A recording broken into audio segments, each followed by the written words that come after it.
Okay, so credit stacking journey, day 4. So I've been spending a lot of time just having conversations with chat, and one of the things that I wanted to make sure is that the uh, information that I'm getting, I'm just trying to figure out where the limits are with working with chat versus working with someone who's been doing credit stacking for a while. And one of the biggest things is that chat's really good with overall strategy and just like free information that's out there. And then if you want to like dig deeper and take it to the next level, then it really comes down to working with someone who has built these relationships. So one of the things that I'm doing is on Monday I'm meeting with Wells Fargo MBR, member banker relationship, member bank relationship, something like that. MBR, don't know what it stands for, but I know that they work with people like us that to come up with a strategy to. I might have already talked about this, but yeah, they just help with credit strategy. So one question that I had that I wanted to ask was because during my back and forth with chat, it was saying that you want to avoid certain things or certain ways of doing this because you don't want to be listed as a churner. So then I went through and I asked how to be a safe churner. So churner, I think, is someone that is flagged as high risk, but there's a safe churner behavior that slips through. And so one of the things is if you're going to open 3 cards in one day, that is okay as long as you space them out between issuers or space out between issuers. So if you're going to do 3 cards in one day, you don't stack them all with like Chase or American Express. You do one with Chase, one with American Express, and one with Wells Fargo, whatever it is. I think another thing that I had heard a long time ago was the fact that each different banks or institutions report to different credit bureaus, and so you want to know who it is that you're working with and who they report to. So that's one thing. So you also want to make sure you do balance transfers, but before you do balance transfers to move balances from 0% card rate ending cards to new cards is to do it after you've spent a little bit of money first. So you're not just taking like 20 grand, 50 grand and moving it from one card to another on a brand new card. That's going to get flagged. So you want to make sure that you do purchases. I got a notice in the mail that one of my cards is about to go inactive. So they wanted me to spend a little bit of money. So I just went out and, everyone buys stuff off of Amazon. So I just bought a $25 Amazon gift card through that card, made sure it's going to get paid off at least 5 days before that's due. And then that card now stays active, and it is on the sole proprietorship side, which is really going to be a lot of maintenance. I'm not going to use them for anything other than maybe a staging area if I need to. Is really going to be backup. But the whole purpose of those is to not really use that those cards, because they do affect my personal credit. And if you have a utilization over 70 or 75% on one of those cards, it's considered maxed out. So you really want to keep those below 30% and ideally under 20%. So that's what I'm doing. And I got off the churner topic. So you want to actually make sure that you're transferring between business cards. So it kind of goes back to sole proprietorship versus the sole prop versus the business cards. And you want to transfer between business cards and keep the cards long term. So you're not going to go and close the cards. You're going to downgrade them. I'm not sure what downgrading is yet, but you don't never want to close cards.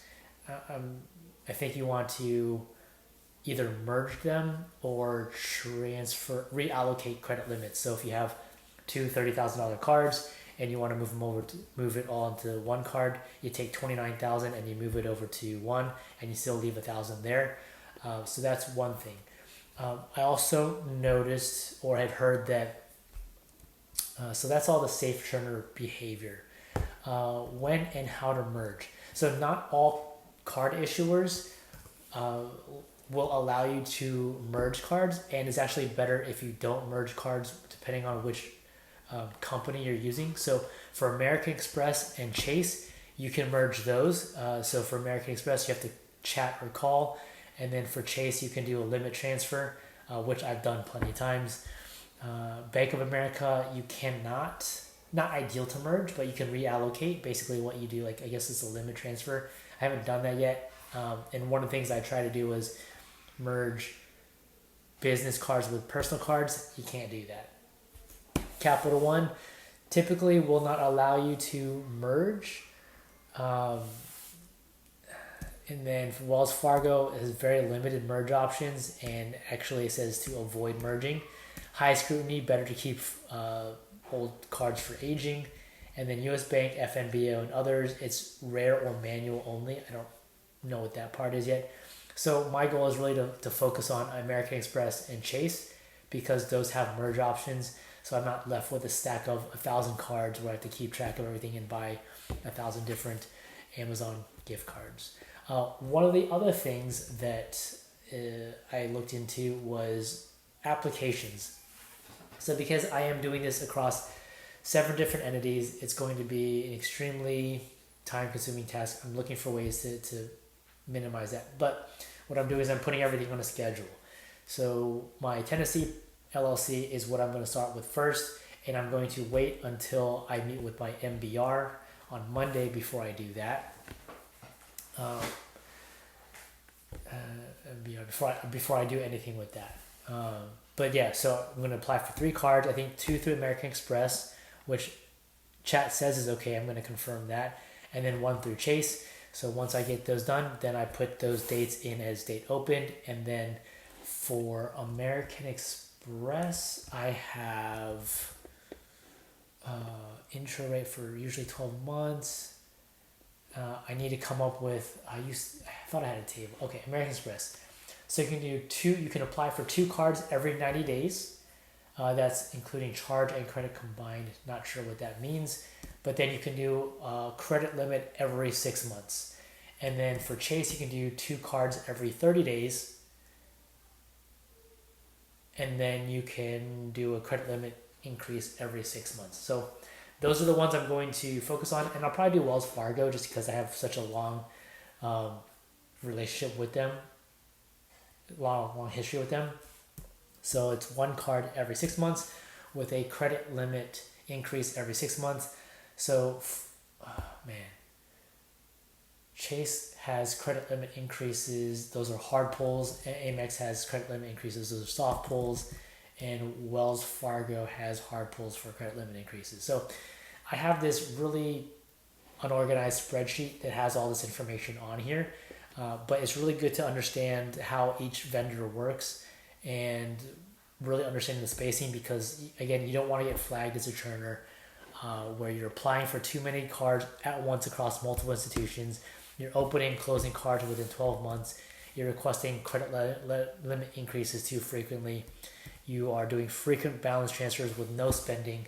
You have no real business activity tied to your EIN, or you have inconsistent or maxed out utilization across all cards. So there's a lot to keep track of, and I will probably have to get my buddy to help me with this because not only am I tracking these credit cards, but I'm also having to track loans that I'll be doing out of them.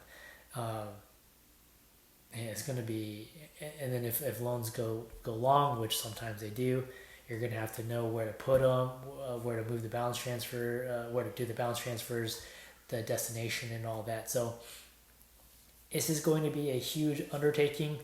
I don't know if I need all 7. I may try to sell off some of my old LLCs and really do this with maybe 3 or 4 because this is a staging process. So I plan to do this first until I have clean financials and tax returns for 2 years. Then I can start applying for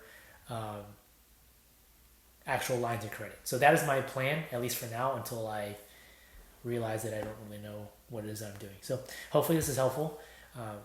I will check back again hopefully tomorrow if I have time to continue this.